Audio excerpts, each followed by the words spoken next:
Hello, and welcome to Just Around Earth, where curiosity finds comfort and science meanders softly into the realm of dreams.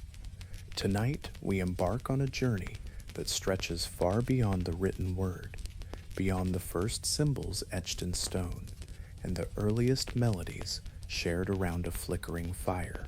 We will travel back to a time so ancient that it blurs the lines between myth and memory, a time when our earliest ancestors gazed at the stars, pondering not only what they were, but who had placed them there. This notion may seem whimsical, but let's explore it together with a gentle curiosity. What if humanity's story began not entirely on its own? What if, long before the rise of Egypt, Sumer, or any empire we can name, there existed a civilization so ancient that its wisdom laid the groundwork for everything that followed? A civilization that, in a quiet and forgotten manner, imparted profound lessons to early humans. Before we delve deeper into this idea, take a moment to breathe and become aware of your surroundings. Perhaps you are nestled in bed, with the lights dimmed and the soft glow of your phone illuminating the darkness. Maybe the world outside has settled into a peaceful hush, or perhaps the distant sounds of a city still linger through your window. Wherever you find yourself, you are part of an unbroken chain of moments that stretches back tens of thousands of years. Every thought you have, every word you know, and every tool you touch is part of a story that began long before you or I arrived. It started with those early souls who gazed into the unknown and chose to understand it. So, where are you listening from tonight? Perhaps you're in a cozy apartment, in a distant time zone, or in a space where stars twinkle or streetlights glow just outside your window. In this serene setting, picture yourself joining a vast line of listeners that stretches back to ancient firesides, where stories were the first science and memory served as the only library. If this gentle exploration of age-old mysteries feels soothing or captivating to you, much like wandering through ancient ruins with your thoughts as your guide, I would appreciate it if you liked this video or even considered subscribing. Your support helps this tranquil corner of curiosity reach others who might also seek a peaceful place to wander before drifting off to sleep. Now, let's take our first step together into the depths of the past. We will proceed slowly, as if crossing a threshold covered in dust, where the very air seems to remember. Visualize yourself standing at the edge of an ancient world, long before civilization was defined by cities, kings, or calendars. The air is rich with the scents of earth and smoke, inviting you to explore further. The ground is scattered with bones. Nearby, the first hints of human consciousness begin to flicker to life. Our ancestors, the early Homo sapiens, have already mastered hunting, tool making, and gathering around the comforting glow of fire. Yet, something is changing within their minds. Drawings start to emerge, hands pressed against cave walls, shapes of animals, and intricate dots and patterns. Some believe these are not merely art. They may represent language or even instructions. These markings are the first whispers, a delicate record of ideas too profound to fade away with time. Someone, or perhaps something, has begun to teach. It's easy to envision early humans as isolated tribes, scattered across a wild earth, learning through slow trial and error. But what if some knowledge traveled faster than anticipated? Agriculture began to flourish in various parts of the world around the same time. Monumental architecture, from the stone circles of Britain to the temple mounds of Turkey, appeared suddenly, without a clear developmental pathway. Even the stories told by our ancestors, spanning the deserts of Africa to the islands of Polynesia, echo the same cosmic teachers. Beings from the sky, wise ancestors from the sea, gods who walked the earth, and taught humans how to build, how to count, how to speak? Are these merely coincidences in storytelling, or could they be the faded memories of a civilization so ancient that it now survives only in myth? If you were to trace the roots of knowledge, the kind that creates calendars, designs cities, and measures the stars, you would find that it often appears fully formed in the archaeological record. Imagine a time, roughly 6,000 years ago, when the Samrians emerged seemingly from nowhere. They possessed written language, advanced mathematics, and sophisticated irrigation systems. The Egyptians, too, appeared with their precise astronomical alignments, intricate hieroglyphs, and remarkable architecture, all without a clear evolutionary path leading to them. Archaeologists suggest that these remarkable advancements stem from long periods of undocumented development. But what if the steps leading to these civilizations aren't truly lost? What if they lie buried beneath layers of history, hidden from our view? Consider the notion of the first civilization, not the fabled Atlantis, swallowed by the ocean, but a real, tangible society that might have existed before the last ice age.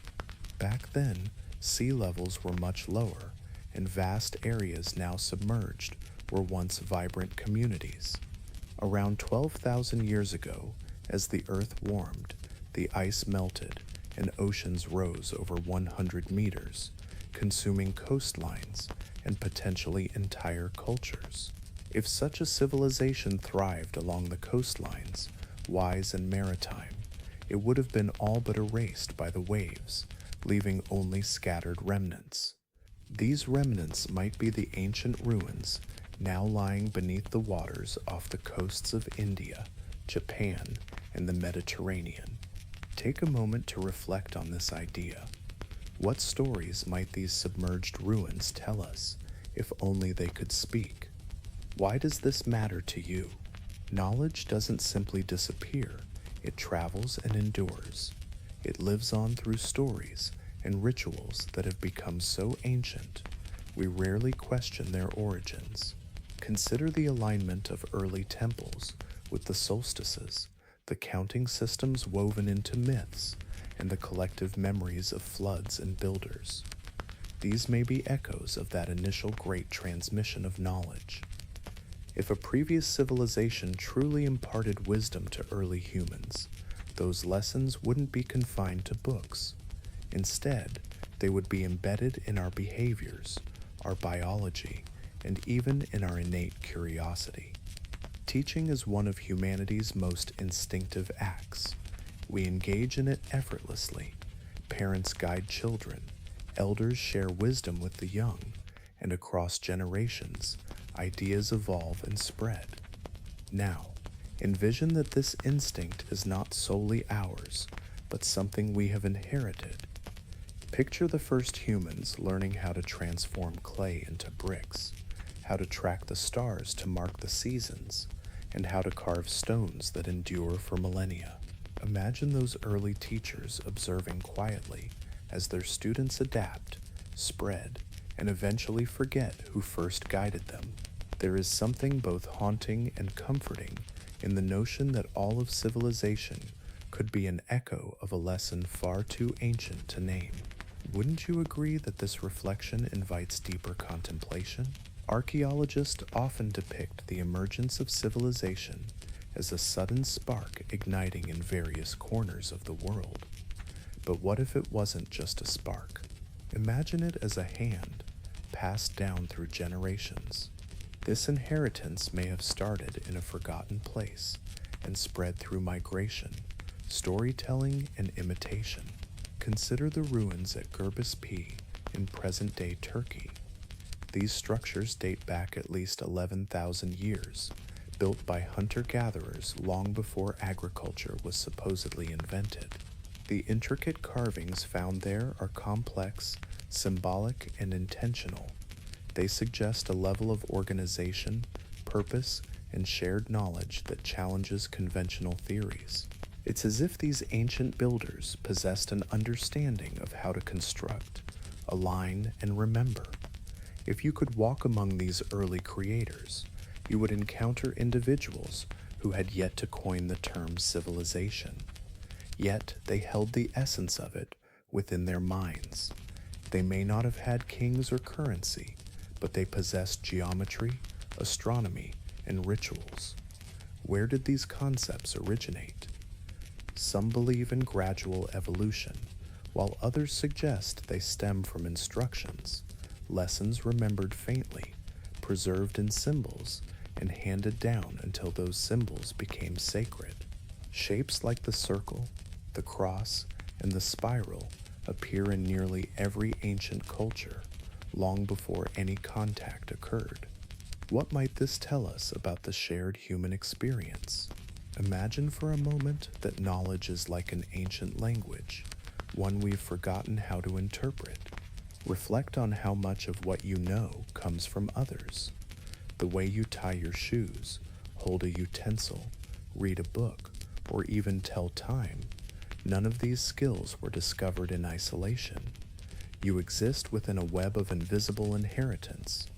It's not hard to envision that early humans were inheritors too, not of material wealth, but of wisdom. They experienced a form of prehistoric mentorship, guiding them toward the future. Over millennia, the original meanings of these lessons may have faded. Teachers transformed into deities, instructions evolved into myths, and knowledge became instinctive. Yet within that ancient exchange, humanity's curiosity took form. Throughout history, civilizations have shared stories of their origins, often involving gods or wise ancestors who descended from the heavens or emerged from the depths of the sea to impart wisdom. For instance, the Dogon people of Mali speak of beings from the star Sirius who offered them insights into astronomy long before the invention of telescopes. Similarly, the Sumerians spoke of the Anunnaki, entities that taught them essential skills in agriculture, architecture, and law. As you consider these tales, what resonates with you? How does this shared legacy shape your understanding of the world today? In South America, the Inca shared tales of Virasha, a tall, bearded figure who emerged from the sea after a great flood, guiding them in rebuilding their lives. Meanwhile, across the Pacific, Polynesian legends speak of navigators who came from the stars. This pattern is strikingly similar. Teachers arrive, civilizations flourish, and then these figures mysteriously disappear. Whether you interpret these stories as metaphors or echoes of the past, the underlying message remains clear. Knowledge was bestowed upon humanity. Science, of course, seeks evidence, which is entirely reasonable. Narratives alone cannot validate the existence of a lost civilization. Yet, when we delve into the archaeological findings, we encounter anomalies that challenge our established timelines. We discover tools and carvings buried in layers that are older than anticipated.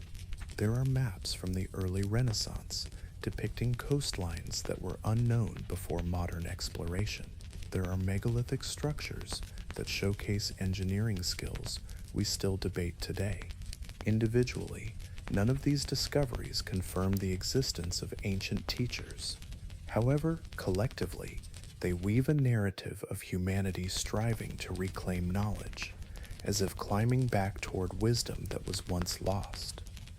If this notion holds any validity, then perhaps the essence of the first civilization was not marked by cities or conquests, but rather by an insatiable curiosity, a deep-seated desire to understand and share that understanding with others. Imagine gazing up at the stars, not in worship, but in a quest for understanding.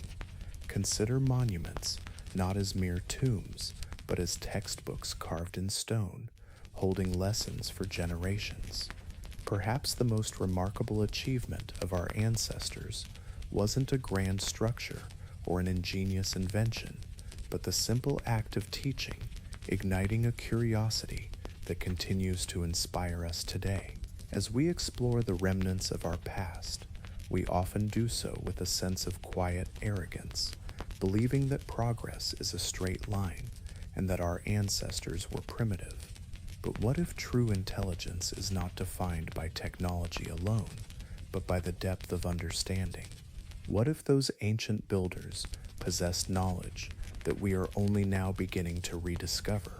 They understood the rhythms of the tides, the dance of the stars, the passage of seasons, and the essence of stones, not through magic, but through careful observation over time.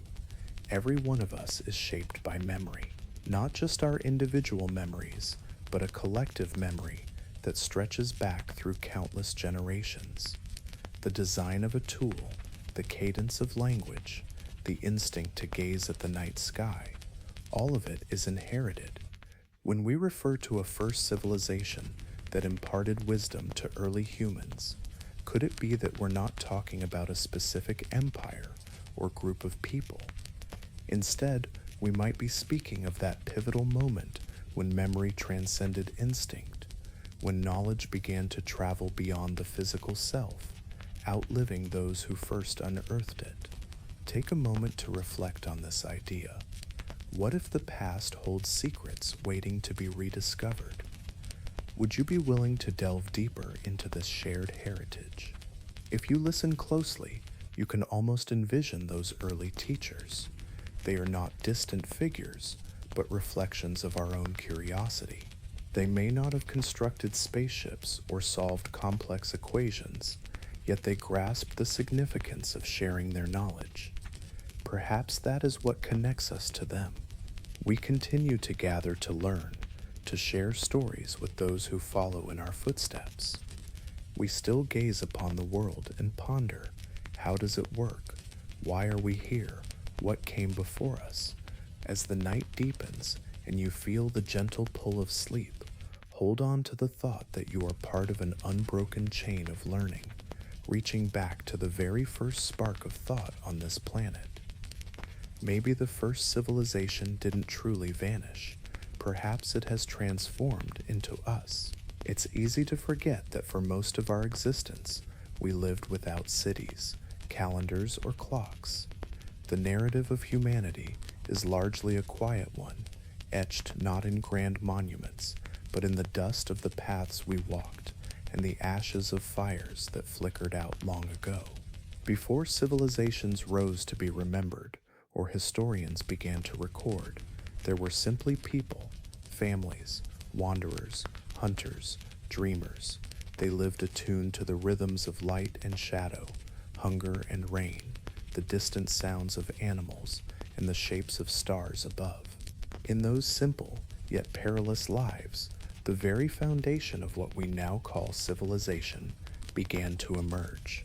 If you could journey back to that ancient world, you wouldn't encounter grand temples or towering stone structures. Instead, you would witness a vibrant landscape filled with movement. Herds traverse the open plains, rivers meander along their paths, and the scent of smoke from a small fire wafts through the crisp morning air. Gathered around that fire, a few figures engage in soft sounds, gestures, and glances. There's no formal grammar or written words, yet there exists a profound understanding between them. They point to the sky, to the flickering flames, and to one another, sharing something deeper than mere instinct. It is the first glimmers of intentional teaching. Language is beginning to take form, not yet written down for tens of thousands of years, but already shaping itself in the pauses between breaths. What those early humans may not have realized, perhaps could not have fathomed, is that this simple act, one mind reaching out to another to share a thought, would become the very essence of civilization. Teaching did not originate in schools or temples. It began by the fire, in the humble act of showing someone how to strike a spark, how to shape a stone, and how to identify which berries would be safe to eat. In the shared moments of survival, something remarkable emerged. Culture. Every word, every gesture, every lesson became etched in memory rather than recorded in books. Civilization, in its earliest form, was not a physical place, but a pattern of remembrance. When archaeologists examine the oldest human sites, they often encounter tools that appear astonishingly advanced for their time. Perfectly crafted blades and beads, made from shells that traveled hundreds of kilometers inland, reveal a deeper story. The use of ochre for painting predates the very concept of art. These artifacts suggest that the creators were not merely surviving, they were thinking, imagining, and planning. They began to construct mental maps of their surroundings, and where maps exist, stories follow. Living in the world is one experience, but describing it is another. The moment someone began to articulate their surroundings, even through gestures or simple sounds, a new chapter began. This ability to envision what isn't present marks the true dawn of civilization, not the establishment of the first city, but the birth of ideas that transcended their originators. Consider the first stories passed down through generations, the initial remembered instructions that eased the lives of others. Perhaps it was a simple directive, follow the herds when the moon is full, or these roots can relieve pain. Each of these moments contributed to the rich tapestry of human experience, weaving together the past and present in a profound way. Imagine a time when the essence of calendars, medicine, and navigation emerged from simple sentences. Before the grand pyramids and majestic temples, there existed something profound: memory. Remarkably, for nearly 95% of our existence, humans thrived without the written word. Consider the great libraries of the ancient world. Alongside the inventions and philosophies they housed, they represent only a fleeting moment in our vast timeline. The majority of our history remains a blur, a silent film depicting humanity's journey of learning, forgetting, and rediscovering. Yet, this silence was not devoid of life. It resonated with voices, laughter, songs, and tales shared beneath the expansive night sky. Those stories, perhaps seen as myths today, served as crucial guides for survival. They conveyed vital knowledge: which plants blossomed with the rains, which stars heralded the changing seasons, where to seek shelter, and where danger lay in wait. In the depths of that ancient past, communities began to form larger groups. As the ice melted and the planet warmed, food became plentiful. For the first time, people could settle in one place long enough to observe the rhythms of nature. They witnessed how shadows shifted through the seasons, how rivers swelled and receded, and how animals journeyed across the landscape. As you reflect on this profound connection to our ancestors, consider the stories that have shaped your own journey. What wisdom do they hold for you today? As you immerse yourself in the rhythms of nature, you begin to sense how they mirror your thoughts. Time transforms from a mere passage into something you can measure, anticipate, and even influence. The earliest calendars were not etched in stone. Instead, they were woven into the fabric of stories shared by the ancients. These tales, sung to children, became a sacred heritage. Imagine these early communities. They may not resemble the civilizations we envision today, lacking written laws or grand temples, yet they thrived on shared customs, defined roles, and meaningful rituals. Picture the hunter, skilled in tracking the movements of herds, or the gatherer, attuned to the sense of safe plants. Consider the elder, wise in remembering which cave floods in spring, and the storyteller, whose vivid narratives dispel the shadows of fear at night. Each individual holds a piece of a greater whole. Knowledge is not something one possesses, it is something that is lived. When one person departs, their wisdom seamlessly passes to another, creating a vibrant tapestry of understanding, a civilization that exists before the written word. This living library breathes and ages alongside the people who carry it.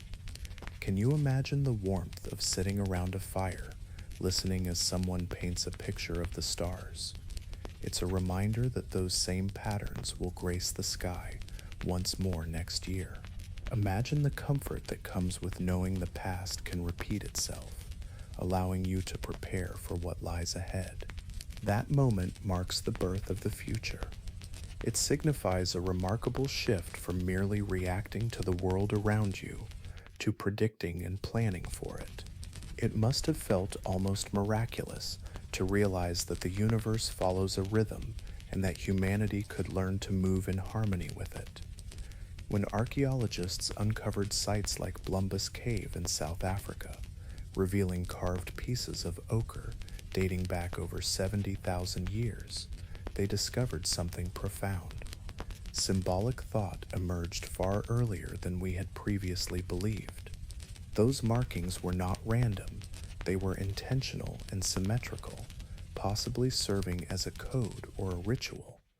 This suggests that even in those ancient times, humans were not merely responding to their environment, they were representing it.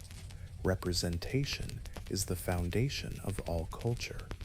Once you can symbolize something, you can share it, you can teach it, and through teaching, knowledge builds upon itself, much like interest compounding over time.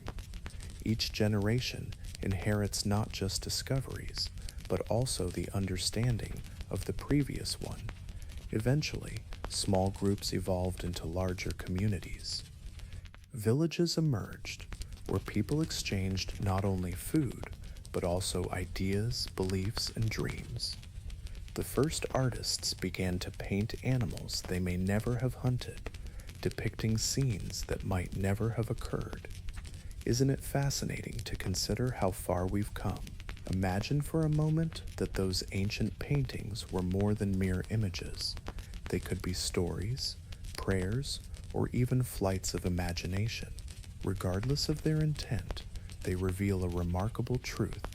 Humans began to create worlds in their minds. They envisioned things that didn't yet exist and made them tangible. This act of creation is the foundation of invention, architecture, and myth. All the tools of civilization grow from this same seed, imagination made real. Yet there's another vital element at play: cooperation. Civilization thrives on it. You cannot erect even a modest structure or cultivate a field without assistance. Before we mastered the art of shaping stone, we learned the value of working together. This required trust, communication, and a shared memory of who contributed what.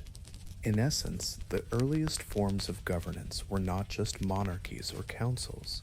They were communities united by a sense of shared responsibility. The tribe that remembered the migration paths of herds became stronger than those that forgot. The group that exchanged knowledge thrived longer than those that kept it hidden. Over time, sharing transformed into something sacred. Teaching evolved into ritual, and memory became a legacy passed down through generations. As we explore archaeological layers, a fascinating pattern emerges. In places where humans settled for extended periods, we uncover traces of ceremony, graves adorned with offerings, carvings that appear to honor ancestors or spirits. These remnants remind us of our shared past and the bonds that have shaped our journey. Would you like to continue delving into this rich tapestry of human history? Memory transcends mere practicality. It becomes a tapestry woven with emotion and spirituality. People start to honor those who came before them, cherishing their lessons. In this reverence, they forge a connection that links the living and the departed, creating a continuous narrative that stretches into the depths of mystery. What we now recognize as religion likely emerged from this profound gratitude, not just for those who taught, but for those who remembered and sustained life itself. This deep respect for memory may have sparked the earliest myths surrounding divine teachers. Rather than depicting gods descending from the heavens, these stories likely stemmed from humanity's reverence for the act of teaching itself. Picture a member of a small nomadic tribe, someone capable of explaining the shifting shapes of the moon or predicting rain by interpreting the clouds. To the others, this individual would seem almost otherworldly, a keeper of wisdom and a bridge connecting the known with the unknown. As tales were passed from generation to generation, the distinction between teacher and deity began to fade. The concept of the first civilization and its great teachers may have originated from this very awe for the human mind's capacity to comprehend the world. Imagine the moment when someone first etched a symbol, not merely for aesthetic beauty, but to convey profound meaning. Wouldn't that be a remarkable turning point in our shared history? Imagine a time when people marked a circle to symbolize the sun, or drew a line of dots to represent days gone by. These symbols were more than just images. They were a way to capture memories outside the mind. For the first time, knowledge could be preserved physically, marking the dawn of writing. This was the first hint of permanence in a world that had long relied on fleeting thoughts. Civilization began to etch its presence deeper than mere bones. As we reflect on this journey, it's easy to assume that such evolution was destined to happen, yet nothing about it was guaranteed. For tens of thousands of years, humanity thrived without agriculture, cities, or written language. Then, in what feels like a blink on the geological timeline, everything transformed. We started to settle down, cultivate the land, and construct our homes. It was as if a switch had been flipped. Perhaps it was the pressure of growing populations, the shifts in climate, or maybe the accumulated wisdom shared around flickering flames that finally ignited change. A tipping point was reached, and suddenly the world could no longer stay the same.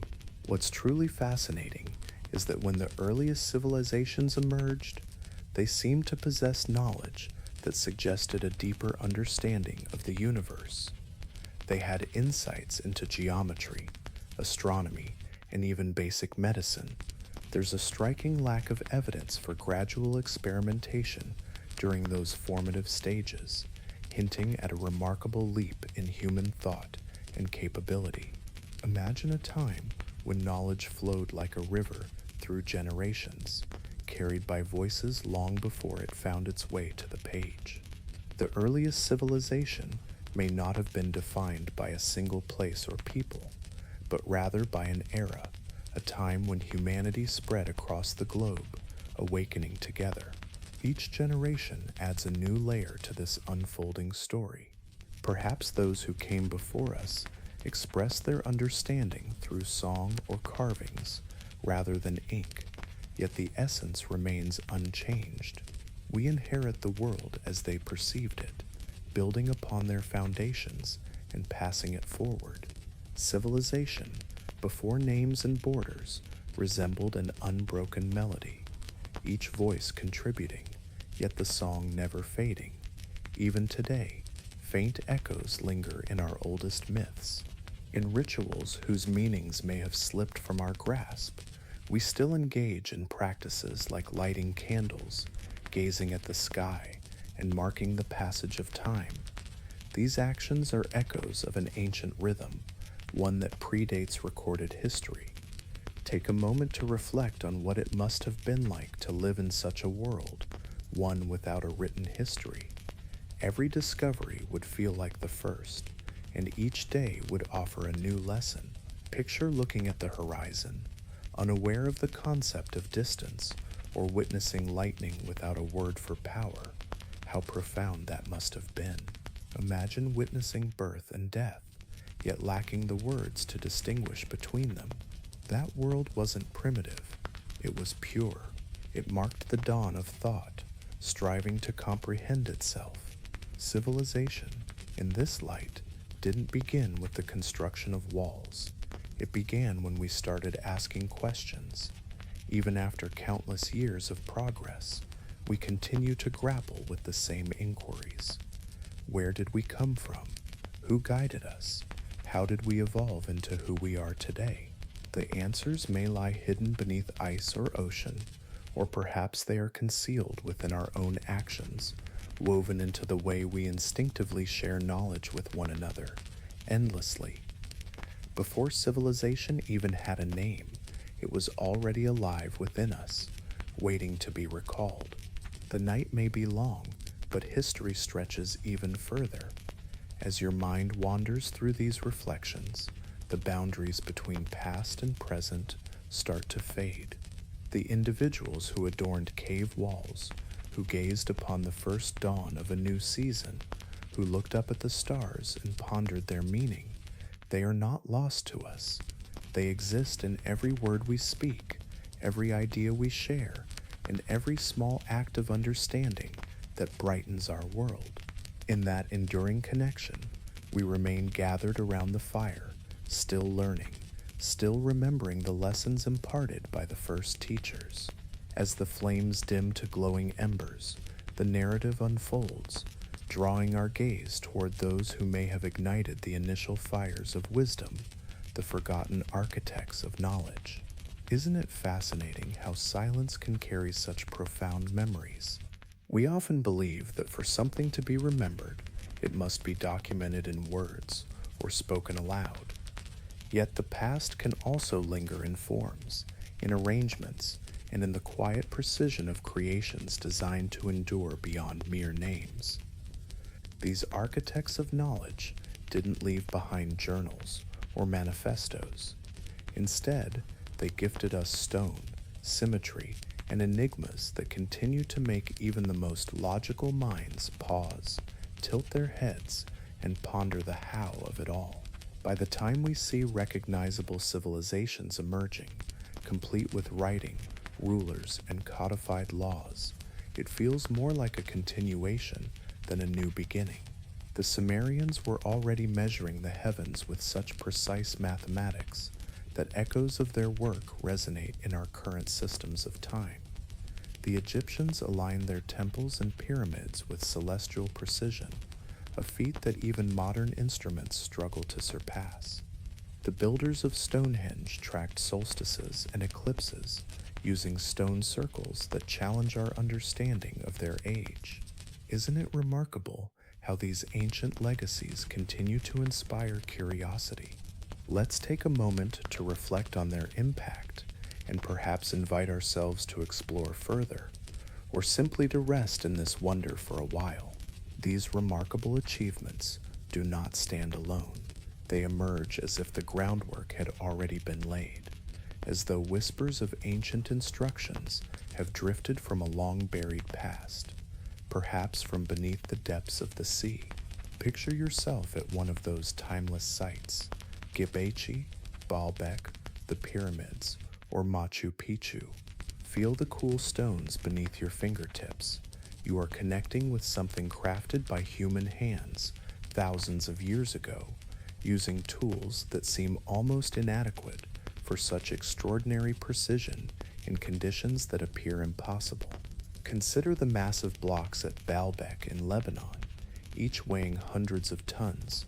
The joints between stones at Sacsayhuaman in Peru are so finely crafted that a single sheet of paper could not fit between them.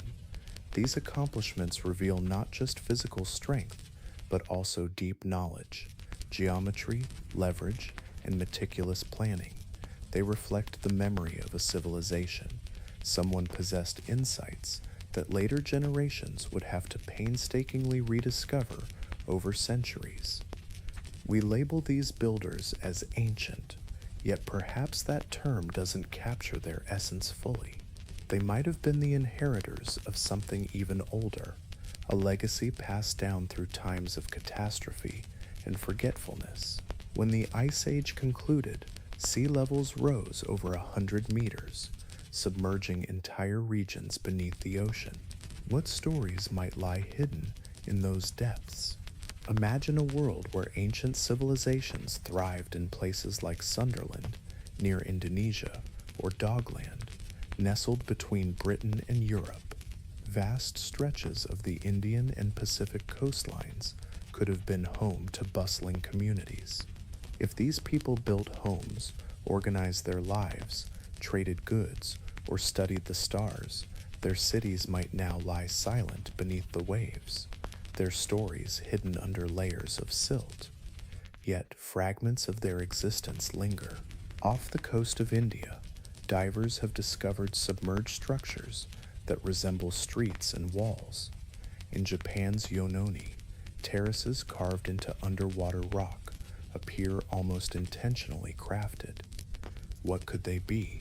Perhaps they are natural formations, or perhaps they hint at something more profound. The mind can't help but ponder the implications if these were indeed remnants of an advanced civilization that existed long before recorded history, before our current understanding of civilization took shape.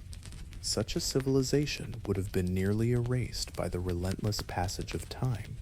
Only the most resilient monuments, those built on land too steadfast or sacred to be swallowed by the sea, might have endured. These could be the very seeds from which future civilizations sprouted.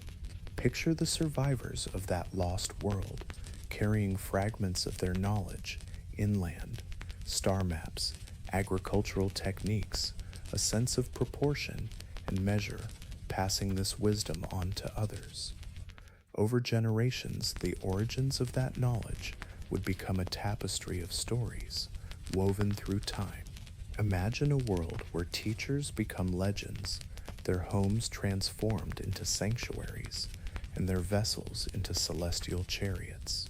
This isn't merely the stuff of bedtime stories, though it carries a sense of quiet wonder. Even esteemed archaeologists and geologists recognize that remnants of human existence, far older than anticipated, occasionally surface, though not enough to rewrite established narratives.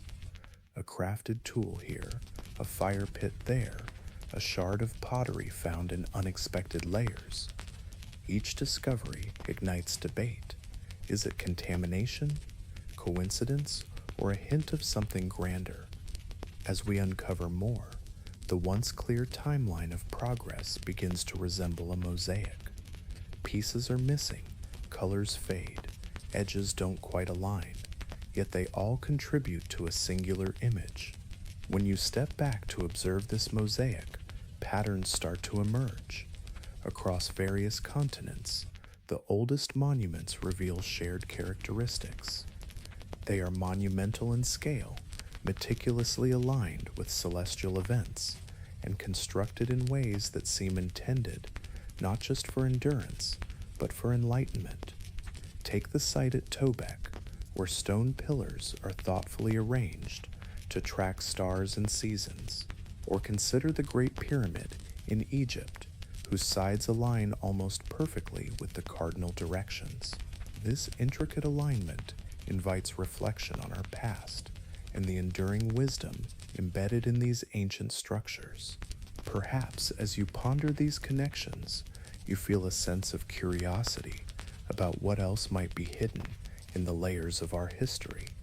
At Chichen Itza, the shadows of the serpent gods gracefully descend the temple steps only during the equinoxes. These moments are not mere coincidences, they are lessons etched in stone, cosmic texts that have endured through time. Have you ever wondered what kind of teachers would create something so monumental? Perhaps these were not just individuals, but entire cultures dedicated to more than mere survival. They sought understanding. We often picture ancient societies as solely focused on securing food, shelter, and safety. Yet, time and again, they poured immense effort into observing the skies, marking celestial cycles, and aligning their temples.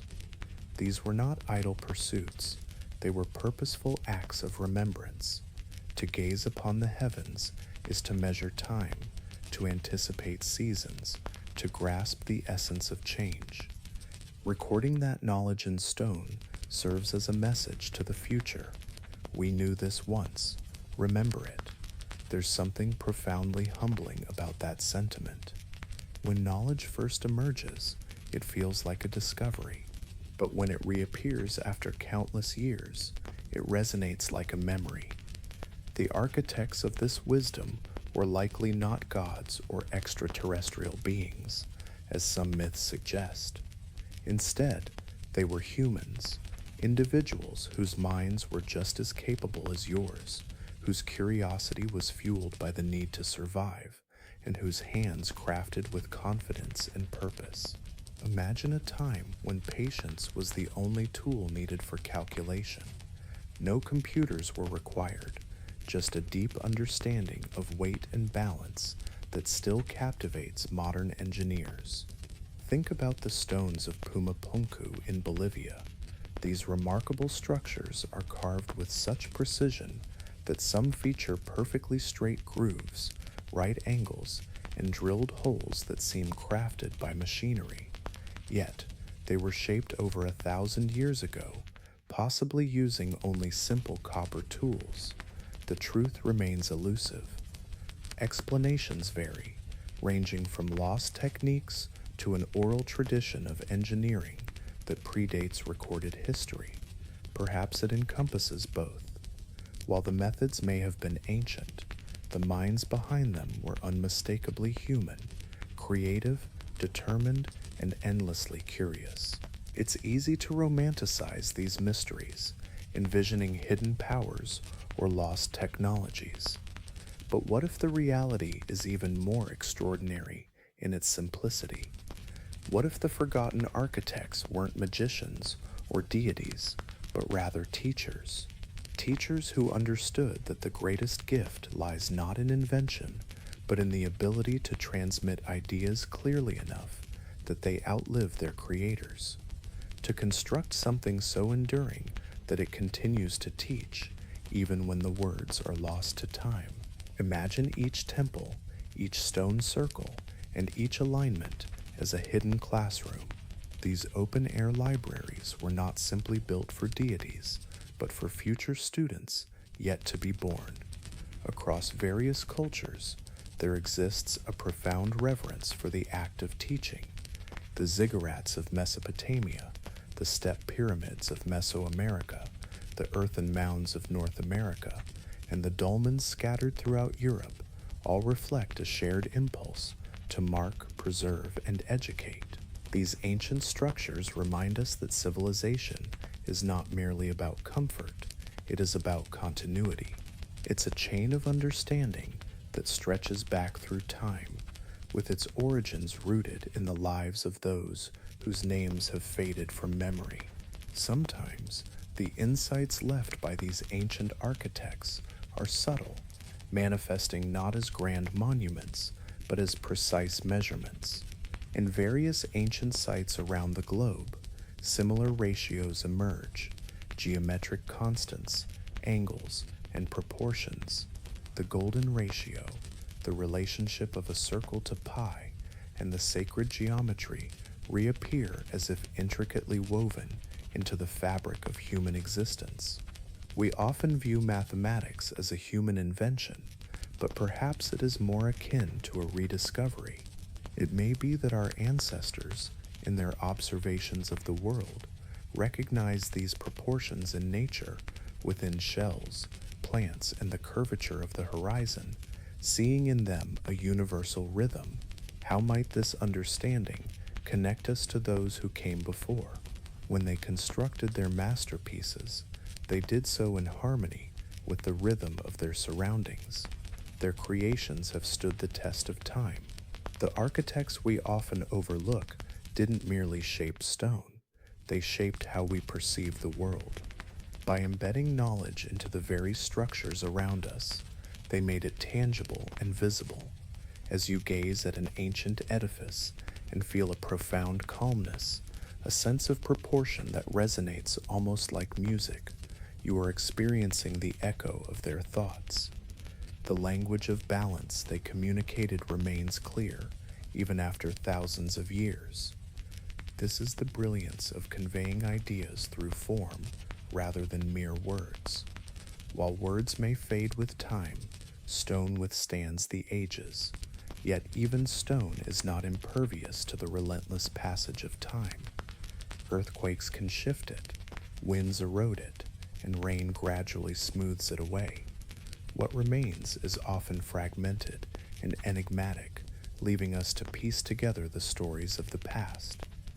Each generation interprets these remnants, layering contemporary imagination over ancient intentions.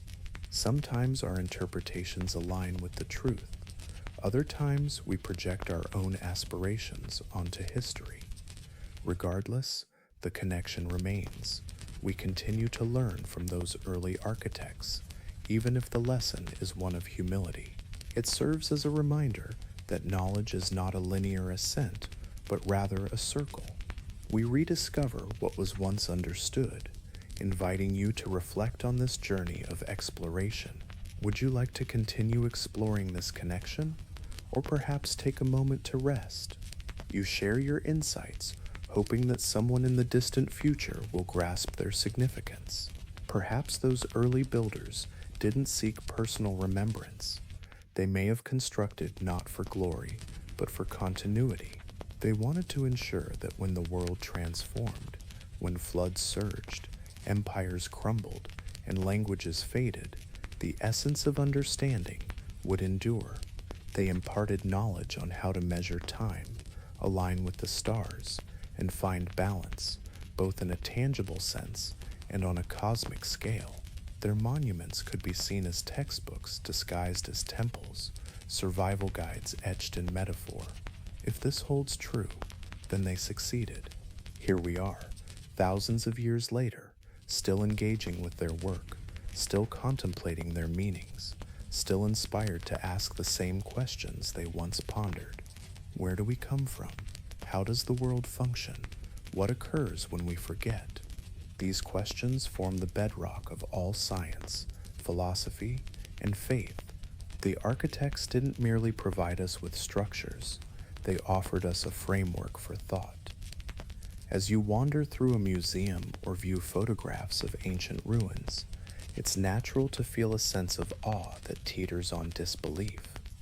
How could people from so long ago possess such precision and vision?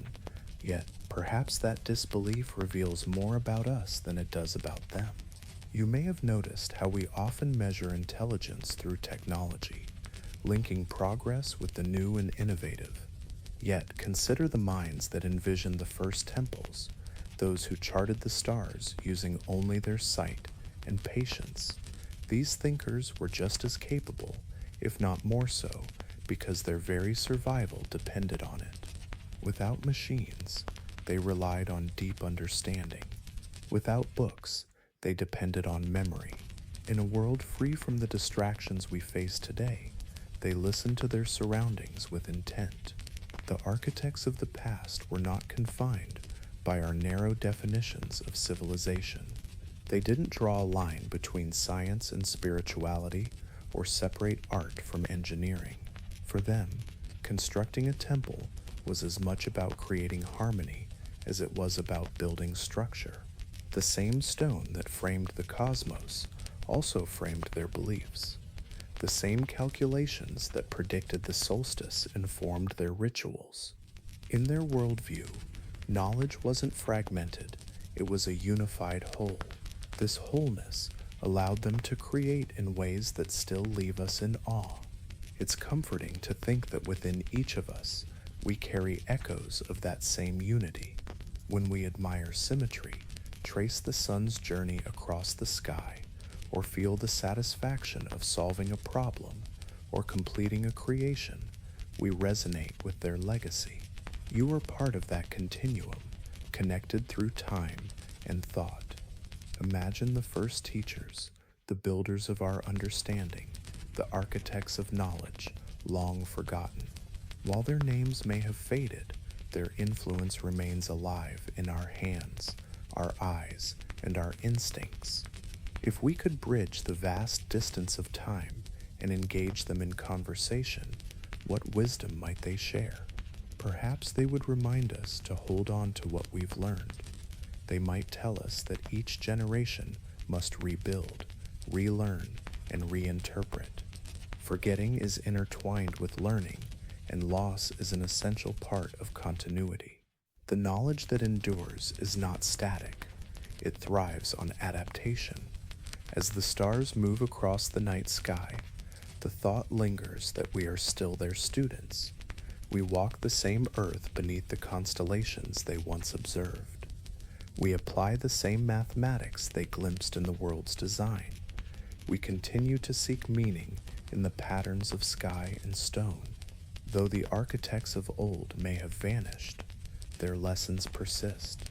They teach us that the universe is comprehensible, that knowledge is meant to be shared, and that the act of teaching, no matter how many years separate us, is a form of immortality. Somewhere beneath ocean waves or nestled within layers of soil, remnants of their world lie in wait, patiently anticipating our rediscovery. They await a new generation of listeners, ready to hear echoes of the past and recognize them not as myths, but as messages from those who came before. The fire flickers softly in your mind's eye, its gentle glow contrasting with the surrounding darkness. The ancient stones seem to dance, their shapes evoking memories that linger at the edges of your perception. As silence envelops you, the tale unfolds further, echoing in the heavens where stone and sky converge, inviting the next memory to emerge. When you gaze up at the night sky, you witness light that has journeyed for millennia to reach you. Each star is a whisper from the distant past, a message arriving long after its origin has faded away. The oldest stones on Earth share a similar story. They communicate across time, not through words, but through their alignment, placement, and the patience they embody. In both the celestial and the terrestrial, something ancient awaits, ready to reveal itself to those who are still enough to listen. The forgotten architects have left their marks everywhere, yet the most enduring traces are etched in two timeless materials, rock and starlight. Across vast continents and oceans, early builders raised massive stones in purposeful arrangements, circles, corridors, pyramids, and mounds. Each structure hums with intention, some aligned with the sunrise, others with lunar cycles, and still others with stars that have shifted beyond your sight. As you reflect on this, consider what stories might still be waiting for you to uncover. Imagine a world where people across the globe were united by a shared celestial textbook. From Egypt to Britain, China to Mesoamerica, the sky served as their guide, while the stones acted as their notebooks. At first glance, the alignments of ancient structures appear almost too precise to be mere coincidence. The sides of the Great Pyramid align perfectly with the cardinal directions. Stonehenge captures the midsummer sunrise, while the temples of Angkor in Cambodia reflect the constellation Draco. The pyramids of Teotihuacan align with the stars of Orion's belt. Despite being separated by vast oceans and countless years, this silent dialogue between the earth and the sky unfolds repeatedly. In our modern world, filled with digital clocks and electric calendars, you might wonder why these ancient civilizations placed such importance on the heavens. Why transport millions of pounds of stone to mark the sun's position on a single day? Why carve celestial maps into caves or construct observatories from massive boulders? The answer may be both simpler and more profound than you think. For these early societies, the sky was more than just a backdrop. It was a guide, a clock, a mirror, and perhaps a reminder of the teachers who first inspired them to gaze upward. Picture a time when artificial lights were non-existent, when the night sky was unblemished by city haze, and when people were free to connect with the cosmos above. Imagine standing beneath a sky filled with stars, a dazzling array that seems endless. Each twinkle invites you to explore the mysteries of the universe. Observing these celestial bodies reveals patterns that might just feel like whispers from the cosmos. Yet, what if these patterns hold deeper significance? What if they serve as reminders of ancient teachings, a way to connect the heavens and earth in a continuous cycle? Think about how knowledge often intertwines with ritual. The creators of Stonehenge didn't merely erect stones, they gathered to observe celestial movements, marking significant moments in their lives. Their gatherings could have been for celebration or worship, but at the heart of their practices lay a scientific understanding. They grasped the tilt of the earth, the sun's journey, and the rhythms of the seasons. These insights were essential for survival, knowing when to plant, when to harvest, and when to guide their herds.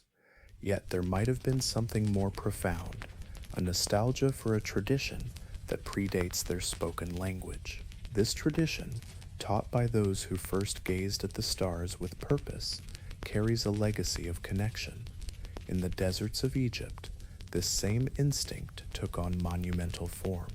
The builders of the pyramids aligned them not only with the cardinal directions, but also with the stars, bridging earth and sky in a way that resonates through time.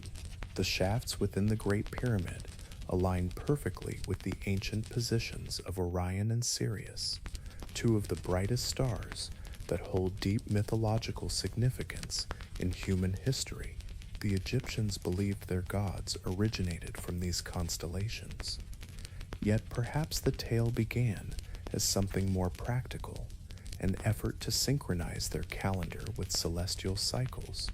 As time passed and memories faded, what was once knowledge transformed into myth, with celestial beings evolving into deities and practical instructions morphing into acts of worship. It's fascinating how knowledge can shift into myth over the ages. This pattern is not confined to the Nile. In Mesoamerica, the Maya constructed cities that served as grand observatories. The temple at Chichen Itza creates a serpent-shaped shadow during the equinox, showcasing a remarkable harmony between light and architecture, an achievement born from meticulous astronomical study.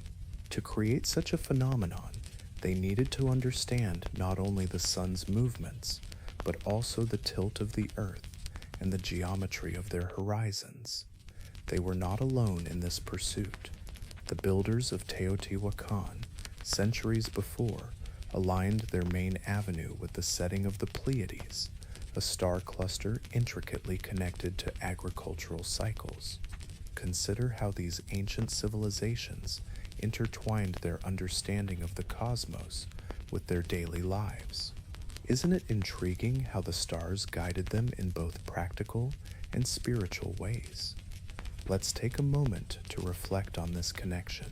You might find it enriching to continue exploring these themes, or perhaps to rest in the wonder of it all. Knowledge often intertwines with storytelling, transforming science into a kind of ritual. Across the globe, a fascinating pattern emerges. In southern Egypt, at Napa Playa, a stone circle predates Stonehenge by thousands of years, marking the summer solstice sunrise. In the ancient ruins of Machu Picchu, windows align perfectly with the solstices. Nearby, the Inihotana stone, often referred to as the hitching post of the sun, reveals an intriguing phenomenon. Shadows vanish entirely at midday during the equinox, hinting that the builders meticulously tracked solar zeniths. Traveling to far northern Europe, we find New Grange in Ireland, where the winter solstice dawn light pours into the inner chamber, illuminating intricate carvings of spirals and circles that may symbolize celestial cycles. How is it that such diverse cultures, separated by vast oceans and centuries, constructed similar monuments for the same purpose? While coincidence is a possibility, this pattern seems almost too precise. Some researchers suggest that knowledge traveled across time and space. Long before recorded history, seafarers or wandering teachers may have shared ideas, leaving behind not just tools or genetic legacies, but also a collective understanding of the cosmos. What might this shared knowledge reveal about our connection to the universe? Some believe that any intelligent observer gazing at the same sky would arrive at similar conclusions. While this notion holds some truth, it's difficult not to sense a subtle echo of ancient wisdom woven throughout their creations. These stones do more than just mark the passage of time. They embody deep emotions. The effort of lifting, carving, and aligning them transcends mere observation. It speaks to a sense of belonging. To gaze upon the heavens and discover meaning is to connect with something far greater. It fosters the feeling that everything in the world is intertwined. The builders may have perceived themselves not just as chroniclers of the stars, but as artists recreating celestial patterns on Earth. Their temples became reflections of the sky, while their cities transformed into constellations. The saying, "as above, so below," which appears in texts from millennia later, may have originated as an instinctive truth among the earliest astronomers and architects. This awareness of a shared order governing both stone and star is evident in diverse cultures that never interacted. The ancient Chinese aligned their capitals with the position of the pole star, while the Egyptians oriented their pyramids to mirror Orion's belt. Isn't it fascinating how these ideas resonate across time and space? They invite us to reflect on our own connection to the universe. The Incas adorned their sacred sites with the gentle curves of the Milky Way. Similarly, the mound builders of North America crafted their earthworks to align with lunar cycles and solstices. It seems that humanity, wherever it emerged with awareness, instinctively sought to inscribe the sky onto the land, making knowledge visible, enduring, and grounded. Consider the immense patience this endeavor required. Without telescopes, clocks, or metal tools, they observed and measured with nothing but their eyes and unwavering persistence. A complete lunar cycle takes nearly 19 years to repeat, and some alignments, like those tracking Venus or the precession of the equinoxes, span centuries. This means that someone had to begin an observation, fully aware they might never see it completed, placing their trust in future generations to carry on the work. This is not merely science, it reflects a profound faith, not in deities, but in the pursuit of knowledge itself. Perhaps this is the true essence of those echoes found in stone and sky. They are not messages from another realm, but from a distant time, conveying a simple yet profound message. Keep watching, keep measuring, and keep passing this wisdom on. Each alignment becomes a dialogue across the ages, linking the builders with those who will one day rediscover their creations. When modern astronomers calculate the precise dates those monuments tracked and use satellites to confirm their alignments, we are responding to a question posed thousands of years ago. So, let us continue this journey of exploration, honoring the legacy of those who came before us. The echoes of ancient sites resonate with a profound significance. The architectural design of places like the temples of Chavin in Peru seems almost intentional, as sound travels through their corridors in a way that amplifies and transforms it, much like an instrument. At the Great Ball Court in Chichen Itza, a single clap at one end generates multiple echoes, reminiscent of bird calls, reflecting the precision of sound waves. Even Stonehenge, when digitally reconstructed, reveals resonance patterns capable of carrying voices across vast distances. For those who built these structures, sound, much like light, served as a bridge between earth and sky. Vibration became a language, and resonance transformed into remembrance. It's understandable why later generations viewed these phenomena as divine. Standing within such a space, you can feel the air alive with energy. When the first rays of sunlight enter a chamber on the solstice, or when stars align perfectly with carved markers, it feels as though the universe itself is communicating with you. Today, the rational mind may label this as astronomy, engineering, or geometry, yet the human heart still recognizes it as wonder. Perhaps this is precisely what the early thinkers intended for us to experience, not mere obedience, but a sense of awe, a curiosity so profound that it compels us to keep looking up, forever seeking the mysteries above. As centuries pass, languages evolve, and empires rise and fall, the reasons behind ancient structures fade from memory. The names of their builders are lost, their measurements morph into myths, and their symbols transform into religious tales. A solar calendar turns into a story of sun gods, while an astronomical chart becomes a fable of serpents and dragons in the sky. Knowledge shifts into narrative because storytelling is how we remember best. In this way, the essence of science survives, cloaked in legend. Knowledge doesn't disappear, it simply takes on new forms. The stones of these ancient structures are not mere relics, they are active participants in an ongoing dialogue. With each gaze cast upon them, each moment of wonder, they fulfill their purpose anew. Their echoes reach forward, connecting with fresh minds. This is the beauty of ancient wisdom. It requires no faith, only curiosity. You don't have to believe, you only need to notice. Sometimes the sky reciprocates this curiosity. The stars that those ancient builders once tracked have subtly shifted over the millennia, moving with the gentle wobble of Earth's axis. By comparing their alignments to the stars we see today, we can pinpoint exactly when those remarkable monuments were constructed.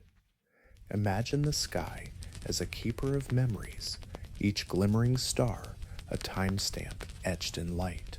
While the names of the early teachers may fade, their legacy endures, ticking away above us. This could be the true mark of the first civilization, not in technology or riches, but in the simple act of observation, in the art of noticing. The curiosity that once inspired them to carve stone and measure shadows still fuels our desire to build telescopes and explore the cosmos. We continue to look to the sky for guidance, though the stars we observe are now light years distant rather than tied to the seasons. Our questions remain remarkably similar, only our tools have evolved. If those early teachers could witness our advancements, satellites tracing their orbits and telescopes unveiling the birth of galaxies, they would likely recognize the familiar patterns. It's not that we have outdone them, but rather that we have carried on their work. The stones they lifted served as our first observatories, and the stories they shared became the foundation for our equations. Their echoes have traveled through time, reaching us, and in responding to them, we send our own echoes forward into the future. It's a profound thought that every generation of humanity stands beneath the same sky, gazes at the same constellations, and feels that same deep yearning to understand. The patterns in our lives shift slowly, yet the desire to understand them remains constant. Perhaps this is why stones were crafted, to remind us that knowledge is not merely a possession, but a journey. The stars rise and set, shadows dance, and the lessons endure. In the stillness of night, as the last light fades and the first stars emerge, you can almost sense a connection, a pulse of continuity between mind and matter, stone and sky, and ourselves and those who walked this earth long before us. Though their names may fade, Their essence lingers around us, woven into the rhythm of the heavens and the steadfast patience of the earth. The echo of their presence is soft, yet unyielding, guiding us toward the celestial patterns that once directed every traveler, builder, and dreamer who dared to gaze upward and seek understanding. Through these patterns, the story unfolds, carrying us into new realms of wonder, where the language of the stars begins to resonate once again. When night falls, far from the hustle and bustle of the city, the sky opens up, feeling impossibly vast. There's a brief pause as your eyes adjust to the darkness. Suddenly, the night reveals its intricate details. Pinpoints of light scatter across the sky, some steady, some flickering, and others faint and distant, reminiscent of forgotten memories. Imagine the wonder our ancestors felt as they gazed up at the heavens, seeing a language written not in words, but in the slow, patient cycles of the stars. Long before the invention of alphabets or written records, the night sky served as humanity's first text, a guide through life.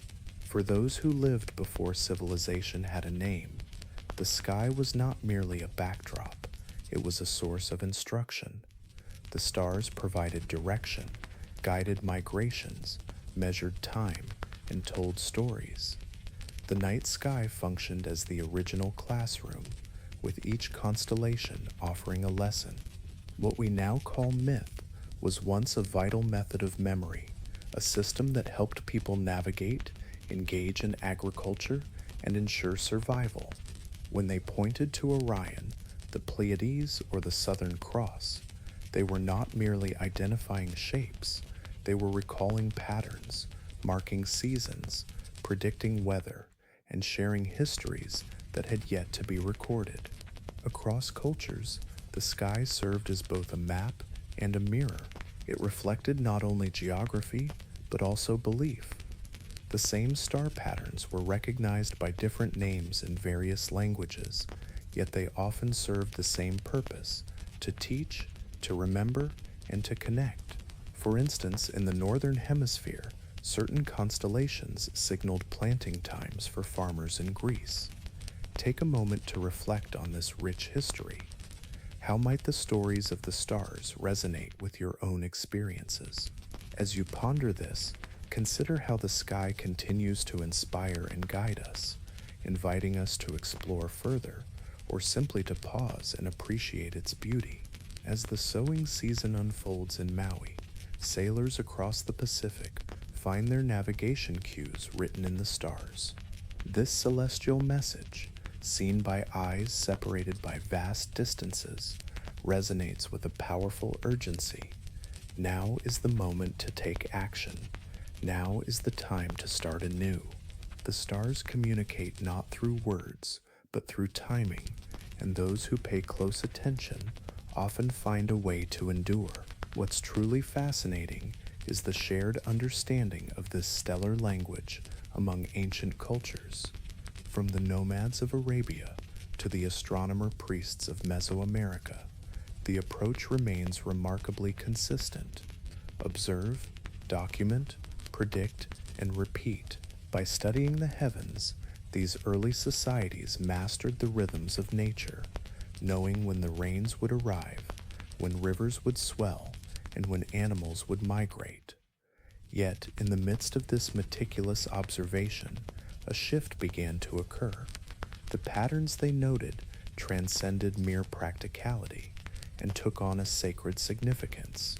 The stars transformed from mere tools into profound teachers. Each celestial movement carried meaning. Each return echoed a lesson from the past. The oldest observatories on our planet were not constructed from glass or metal. Instead, they exist as open plains with clear horizons, marked by rings of stones that indicate rising points on the horizon.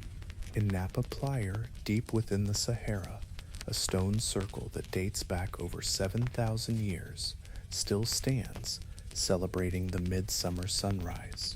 Its creators were not royalty but humble herders, reminding us that wisdom often arises from the simplest of lives. Their alignment reveals a profound understanding of solar geometry, a knowledge that would eventually shape the great civilizations along the Nile. Such precision is not a matter of chance. It stems from generations of dedicated observation and careful attention. Imagine how it all began. A family or a small tribe gathered around a fire, noticing how certain stars rose earlier with the changing seasons. Perhaps one person started keeping track, using stones or making marks on a bone.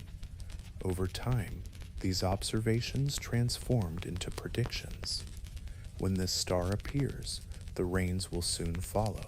As the years passed, this knowledge evolved into teachings. When you see that star, it's time to plant your seeds. Ultimately, it became woven into stories. When that star rises, the god of water returns. By the time writing emerged, these teachings had already become myth, yet the truth remained embedded within them, layered like sediment. Practical knowledge was wrapped in narrative, preserved through repetition.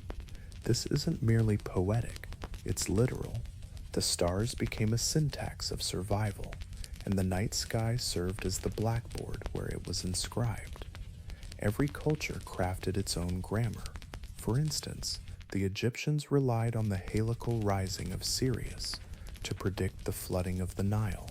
The Babylonians observed the slow journey of the planets, uncovering patterns that laid the groundwork for astrology and early astronomy. In China, imperial astronomers meticulously documented comets and eclipses, interpreting them as cosmic omens while employing rigorous mathematical methods. The Mer civilization tracked Venus's cycle with such precision that their calendar remained unrivaled for centuries.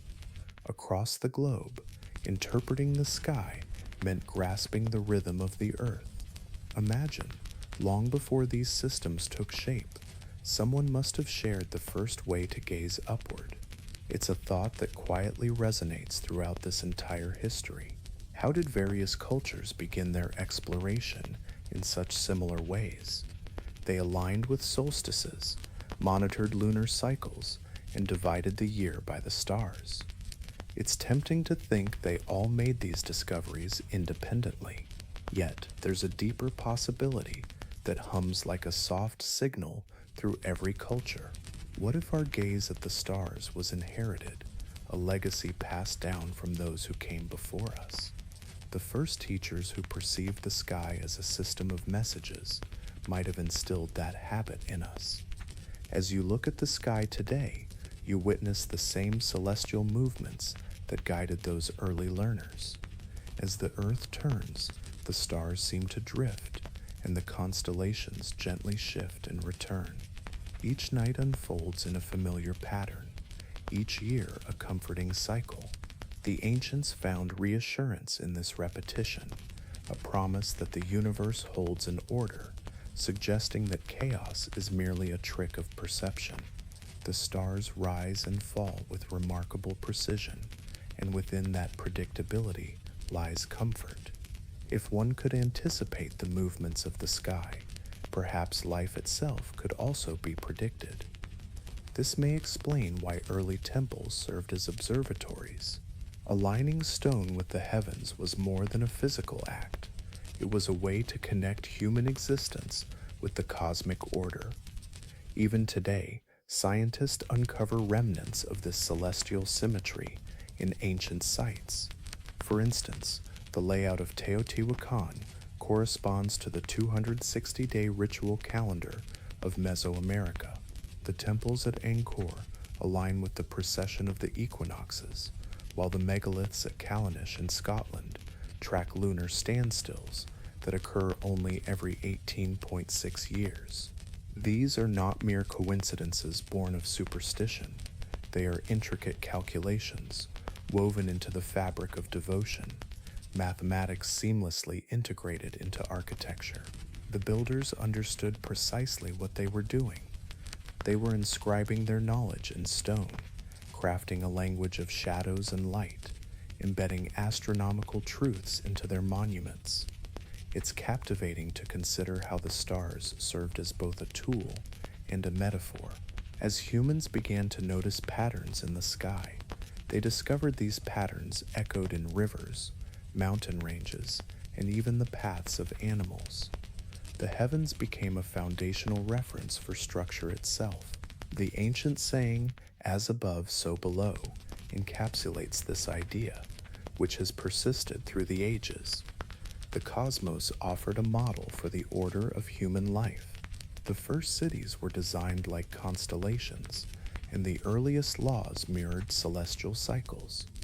Even ancient mythologies reflected cosmic events, portraying gods who die and return like the sun, and wars among the stars that resonated with earthly storms.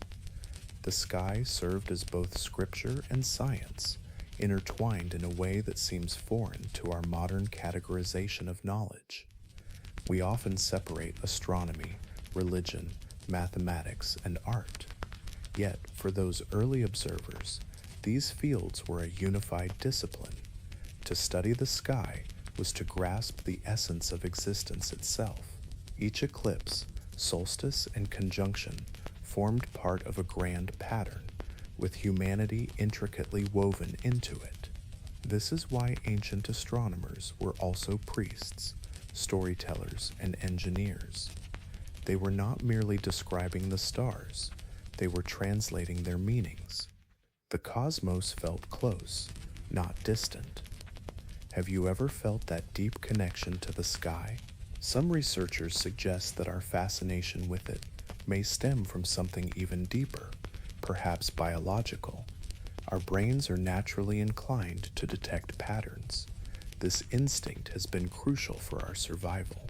Recognizing the order in the stars could very well be one of our earliest forms of scientific thinking, but it also reveals a profound emotional desire, the quest for meaning in the vastness of the universe. Imagine the moment someone first realized that the stars moved in predictable ways. It must have sparked feelings of awe and a sense of belonging. It signified that the universe wasn't merely random, it could be understood and trusted. This trust likely played a pivotal role in the evolution of early humans, helping them transition from mere survival to the establishment of civilization. The stars offered a sense of continuity, a reassurance that tomorrow would come, that seasons would repeat, and that knowledge could endure beyond an individual life. When you can anticipate even the smallest aspects of the future, you begin to plan, and planning is the cornerstone of civilization. Every field sown, every city constructed, every temple erected originated from that simple act of looking upward, tracing a path through the stars, and realizing it would return. There's something beautifully gentle in this notion. Our greatest achievements emerged not from conquest, but from quiet observation. Would you like to explore this idea further? Civilization's foundation lies in the art of observing, listening, and waiting. The sky beckoned for patience, and humanity responded with unwavering persistence. Even now, with telescopes that peer into galaxies billions of light years away, the essence of this process remains unchanged. We continue to wait for the light to reach us, translating what we perceive into meaning. The scale may differ, but the spirit endures. If the earliest civilizations imparted their wisdom to humanity, perhaps their most profound lesson was to look up, to recognize patterns, and to trust the rhythm of the heavens. This simple act of observation, of connecting the sky with the changing seasons, evolved into the first universal language, one that needed no translation. The stars conveyed their messages in a way that resonated with everyone, whether in Africa, Asia, or the Americas. The lessons were consistent because the teacher was the same, the cosmos itself. Even today, amidst all our technological advancements, Those ancient constellations still guide our ships, planes, and satellites. Our calendars remain anchored to the cycles of the sun, and our timekeeping continues to follow the movements of the stars. We name our missions and inventions after the very lights our ancestors once revered. In a sense, the conversation never truly ceased.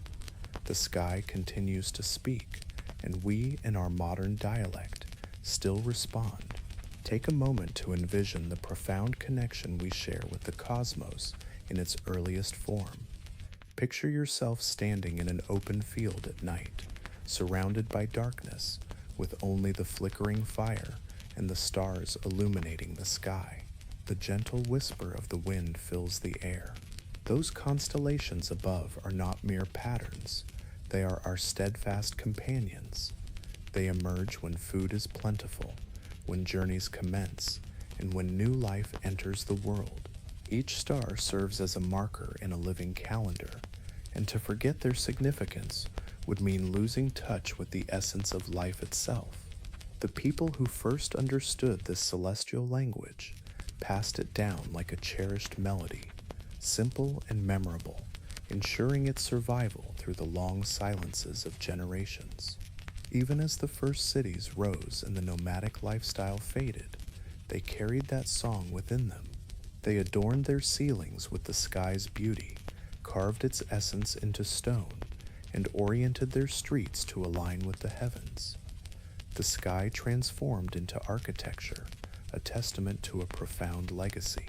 Though the meanings of these celestial symbols may evolve, their foundational structure remains intact. Today, our monuments, domes, towers, and observatories stand as echoes of those initial teachings.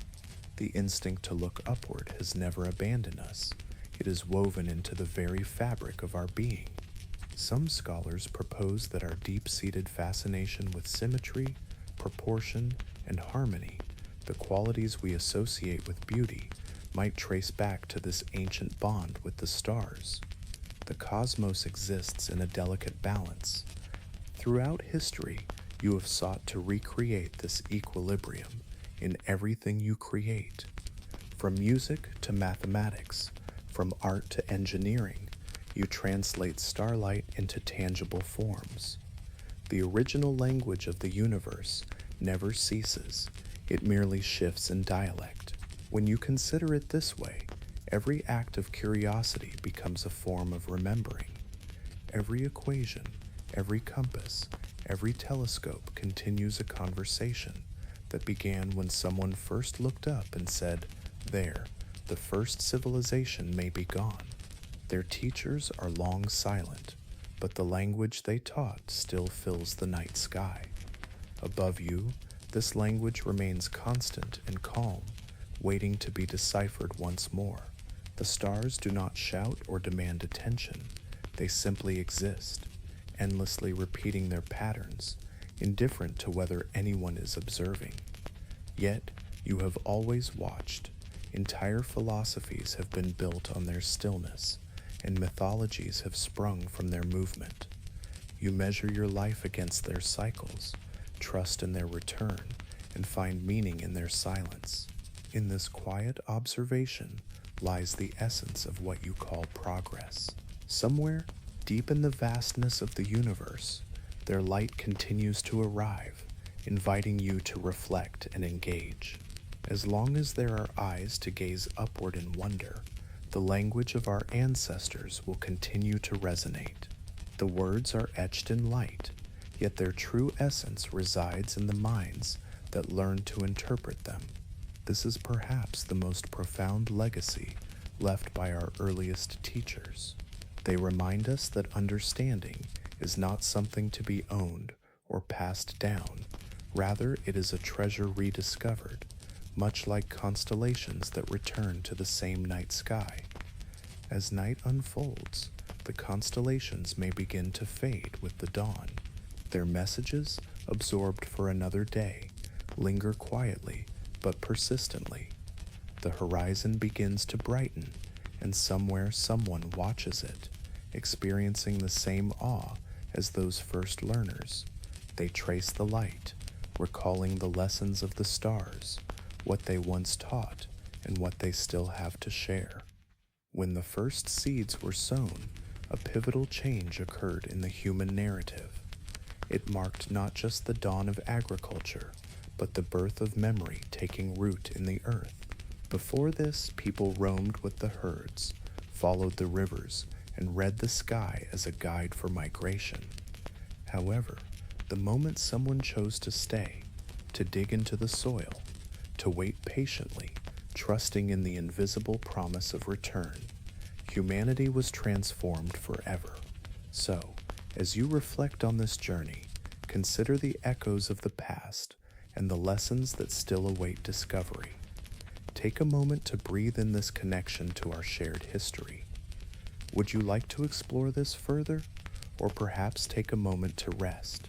Fire has already taught you about control, but seeds have shown you the essence of patience. Together, they become your first teachers of permanence, transforming the nature of memory from the fleeting wind to the solid earth. Imagine the wonder of that initial moment when someone placed a seed in the ground, walking away with the belief that it would return as nourishment. This act required both imagination and trust, the vital ingredients for every human invention. Fire brings warmth, safety, and the comfort of familiarity. Seeds, on the other hand, offer the promise of the future. Between these two elements, a new rhythm begins to take shape. Work, rest, waiting, harvest. This cycle connects you not only to the sky above, but also to the very land beneath your feet. The stars guide when to begin, yet it is the soil where these lessons truly manifest. Initially, the planting involves small wild grasses, fruits, and roots. Over time, this simple act evolves into a ritual. You discover that different soils carry distinct moods, that water can cultivate abundance, and that patience possesses its own texture. The earliest fields were not the farms you know today. They were experiments in trust. Each season serves as a message from the earth, a test to see if you can remember what the sky has already revealed. Planting too soon invites frost to destroy tender shoots. As you reflect on this cycle, consider how it resonates with your own experiences. Each lesson from nature invites you to pause and appreciate the journey. So take a moment to breathe and let this thought linger. You are part of a timeless rhythm, woven into the fabric of existence. Imagine a world where waiting too long can turn fertile soil into mere dust. Over generations, people have learned to dance with the rhythms of nature, a conversation between the skies and the earth. Each harvest becomes a cherished memory. Seeds are not just planted, they are preserved, protected, and named. Someone must recall which fields produced the most grain, which rains brought fortune, and which moon marked the right moment to start anew. This act of remembering transcends survival. It fosters cooperation. Perhaps agriculture and language evolved hand in hand, each nurturing the other. Words empower communities to plan, to measure, and to give meaning to the unseen. The earliest tales of earth deities or grain goddesses were not mere superstitions. They expressed gratitude through metaphor, preserving vital information wrapped in emotion for future generations. The earth itself felt alive, and knowledge became its voice. Similarly, the discovery of fire marked a profound shift. It granted humanity mastery over an element that once posed only danger. To control fire was to transform the wild into the familiar, to banish darkness with light, and to replace cold with warmth. Fire made food easier to digest, stone easier to shape, and night more bearable. It was humanity's first tool, teaching not just survival, but how to mold the world around us. As you reflect on these transformations, consider how they resonate with your own journey. What stories are you weaving into the fabric of your life? In the soft glow of flickering flames, memory begins to take shape. People gather, their faces illuminated, and stories come to life. Around the fire, the past transforms into narrative, and that narrative becomes a guide. Each spark carries a powerful message. The world can be understood, changed, and repeated. The dawn of civilization did not start in grand cities. It began in the circle of light, cast by fire against the encroaching darkness. There exists a quiet harmony between fire and seeds. Fire transforms what is already present, while seeds create something entirely new from the unseen. Together, they reflect the dual aspects of knowledge, invention and preservation. Fire imparts a sense of immediacy, a call to action. Seeds, on the other hand, teach the value of patience and the art of waiting. Civilization requires both elements. You cannot forge lasting legacies without the desire to create and the discipline to remember. Perhaps this is why both fire and seeds were revered so early in human history, from fire temples in ancient Persia to hearth rituals across Europe and harvest festivals in every corner of the globe. These practices share a common essence, a deep reverence for continuity. Even myths echo this duality. In Greek tradition, Prometheus steals fire from the gods, not merely as a tool, but as a symbol of knowledge itself. This tale speaks of enlightenment and rebellion, intertwining the threads of creation and remembrance. As you reflect on this, consider the balance between the immediate and the enduring in your own life. Imagine the delicate balance of learning at a pace that feels right. In many indigenous tales, seeds symbolize gifts from our ancestors, often journeying through floods or disasters to breathe life anew. They represent more than just sustenance. They are capsules of memory. Each seed holds not only the promise of a future plant, but also the history of every hand that nurtured it. Both fire and seeds embody an act of inheritance, a way to preserve what must never fade away. When archaeologists unearth ancient hearths, they frequently discover remnants of charred grains, carbonized seeds, and blackened pottery, suggesting a deep connection between these elements. They appear together as if they were always meant to coexist. Consider the oldest known bread found in the desert of Jordan, dating back over 14,000 years, long before the dawn of organized farming. This discovery hints at a time when people were already experimenting with plants, roasting and grinding them, transforming the raw essence of nature into nourishment.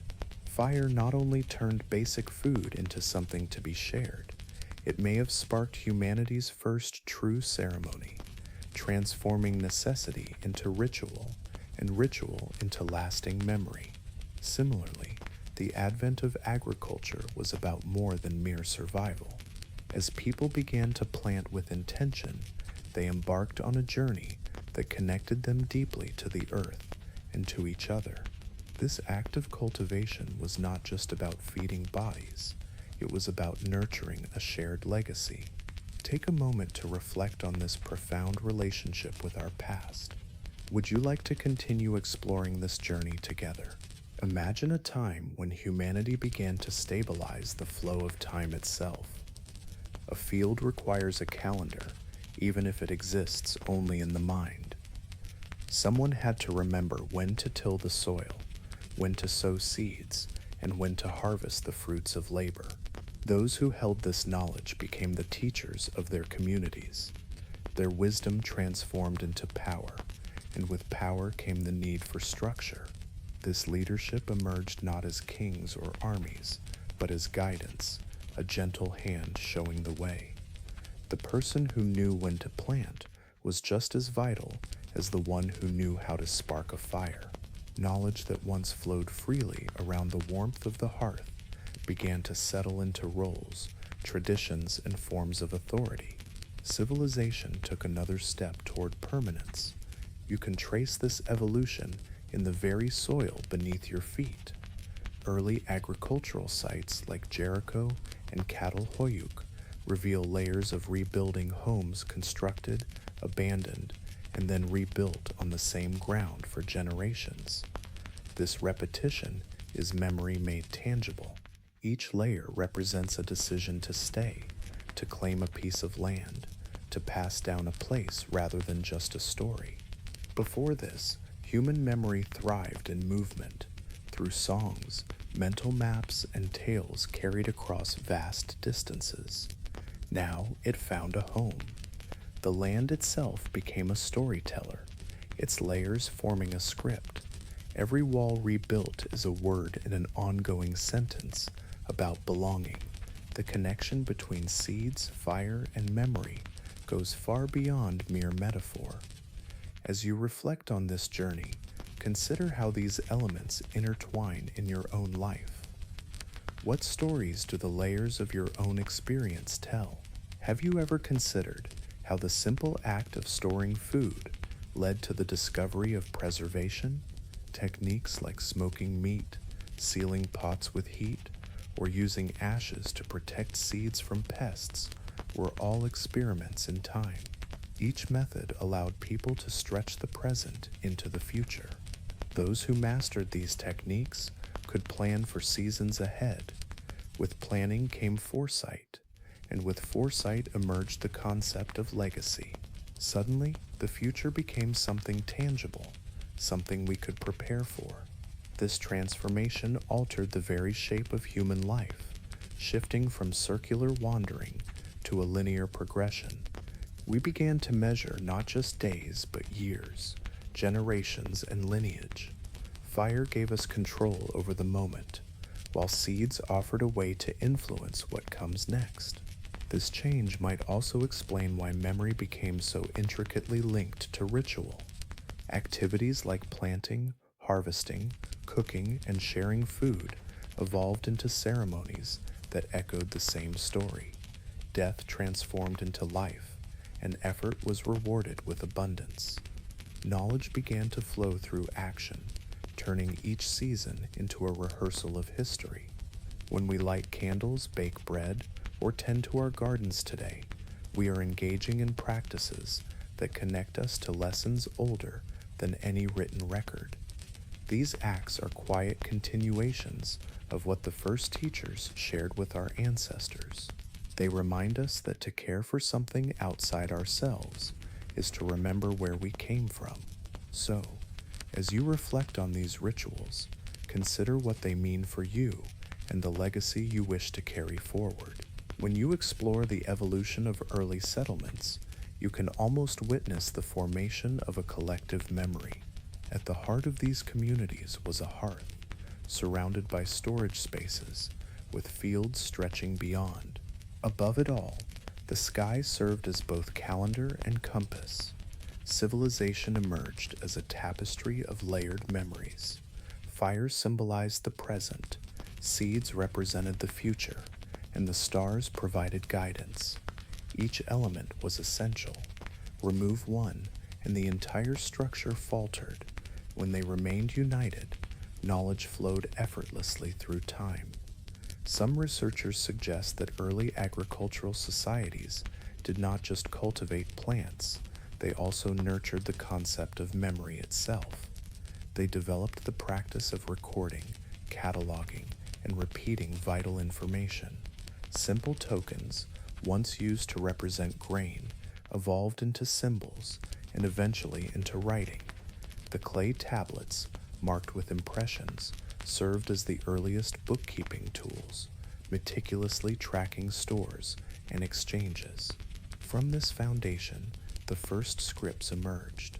In essence, language took root alongside seeds and fire, driven by the necessity to remember what was planted, what was stored, what was owed, and what was shared.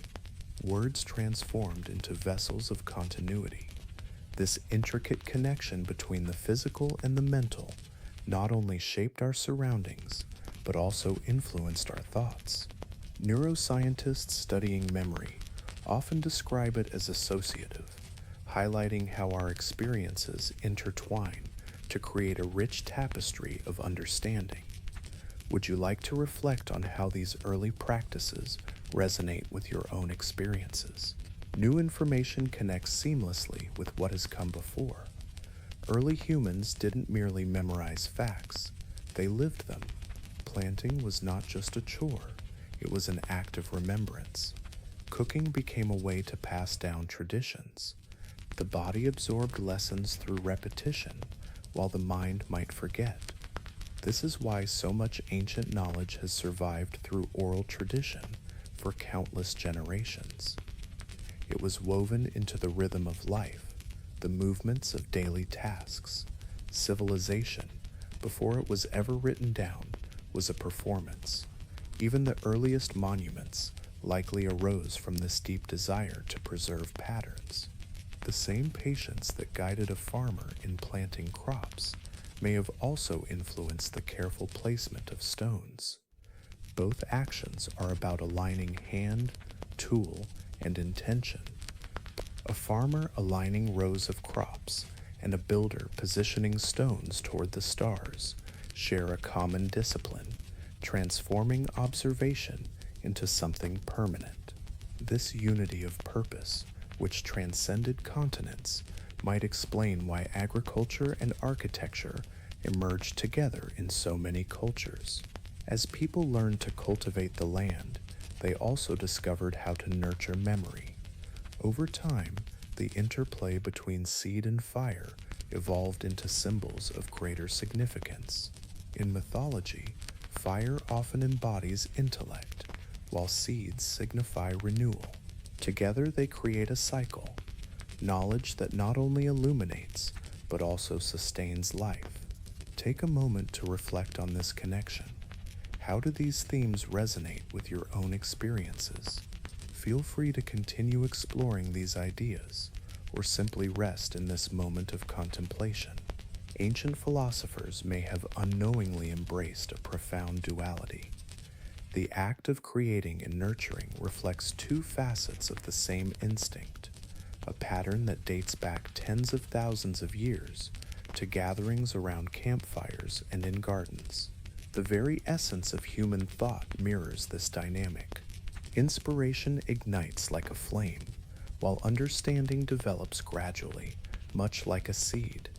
There is a serene beauty in recognizing how much of our world still relies on these timeless lessons. Each new idea emerges through both stages. It sparks to life, then it flourishes. Innovation represents the fire, while practice embodies the seed. You can observe this interplay in everything from art to science. Perhaps this is why ancient symbols continue to resonate. They encapsulate not just our history, but the very framework of thought itself. When archaeologists unearth layers of charred earth from prehistoric fires, they often discover seeds preserved in the ashes. The flames that obliterated the surface also safeguarded what lay beneath. This serves as a fitting metaphor for civilization, fragile and cyclical, perpetually consuming and regenerating. Each era devours the one that came before, yet carries its essence into the future. The flame of knowledge never truly extinguishes. Knowledge transforms and flows, passing from one generation to the next.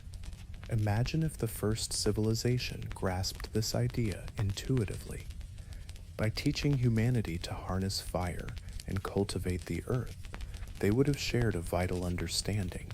Knowledge can be preserved beyond mere memory. These were enduring technologies, lessons crafted to last even when words faded. If everything else were to vanish, as long as people remembered how to ignite a flame and sow seeds, life could begin anew. This is not just survival, this is design. Long after that civilization has disappeared, its teachings linger on. Each spark ignited from stone, every field tilled by hand, each meal shared around a fire echoes that initial wisdom. The actions themselves became messages, reminders to create, to preserve, and to renew. This curriculum is etched into our very instincts. Even in the bright glow of our modern world, when you cook, plant, or gather with others to share a meal, you are still communicating in that ancient language of continuity. Beneath our layers of technology and advancement, those original lessons continue to guide us, quietly shaping our lives. Fire remains a powerful symbol, defining our connection to transformation. Seeds continue to shape our connection with time. Memory weaves through every moment, influencing our experiences. These seeds represent one of the simplest yet most profound inheritances we possess. They remind us that our earliest teachers did more than construct buildings or create calendars. They established habits and perspectives that endure beyond their names. The earth holds on to these practices. Each harvest resonates with the echoes of the first, and every flame still radiates the warmth that once united people in the dark. The cycle remains intact, even if its origins fade from memory. The hands nurturing the earth may change, but the rhythm of life persists. Humanity, in all its intricacies, continues to thrive on these quiet truths. We cultivate, we nurture, we wait, and we learn. The essence of memory still flourishes from the very soil where those initial seeds were sown. Somewhere beyond the horizon, beneath the infinite dance of the stars, the next chapter of this memory patiently awaits discovery. It resides in the waters that once concealed its beginnings, and in the tales that remember what the ocean has claimed. The ocean has always served as both a boundary and a bridge. It separates lands, yet connects them in ways that Earth cannot. For early humans, it must have been a source of both enigma and nostalgia, a vast flowing reflection of the sky they had come to understand. The stars granted them time, while the land provided roots. Yet it was the sea that held the past. It swallowed coastlines, erased cities, and kept its secrets hidden beneath layers of salt and silt. If the first civilization ever truly existed, its remnants would rest not on the land we know, but beneath the waves we often forget to explore. As the last ice age came to a close around 12,000 years ago, the planet transformed in ways that would have seemed almost magical to those living at the time. Temperatures rose, ice melted, and the oceans began their slow ascent. They did not surge in a single great flood. Instead, they crept upward, decade by decade, engulfing coast after coast. Whole valleys became bays, and rivers transformed into estuaries. Islands vanished beneath the water, taking with them everything built upon them. By the time the seas reached their current levels, millions of square kilometers of land had disappeared, erasing entire worlds without a trace. For much of human history, these lost places existed merely as stories. Legends of lands consumed by the sea can be found in nearly every culture. There is Atlantis in the west, Lemuria in the east, Kumari Kondom in the south, and High Brazil in the north. At first glance, these tales may seem like mere myths, fragments of imagination attempting to explain nature's fury. But perhaps they hold deeper truths, echoing the whispers of forgotten histories. What if those tales we hear are actually memories? What if they are the cultural echoes of real floods, real lands, and real people who witnessed their worlds submerged? Modern science lends some credibility to this notion. Archaeologists have uncovered ancient shorelines, now hidden beneath the waves. Vast coastal plains that once linked areas we now recognize as distinct regions. In Southeast Asia, what today are the scattered islands of Indonesia and Malaysia was once a single landmass known as Sunderland. This land would have been lush and fertile, crisscrossed by rivers and valleys, ideal for settlement. When the sea rose, it transformed into an archipelago, scattering its inhabitants like seeds across the ocean. Their descendants continue to share stories of ancestral homelands lying beneath the waves. A similar pattern unfolds in the Indian Ocean. The submerged ruins off the coast of India, near Dwarka and the Gulf of Cambay, hint at structures that may predate known civilizations.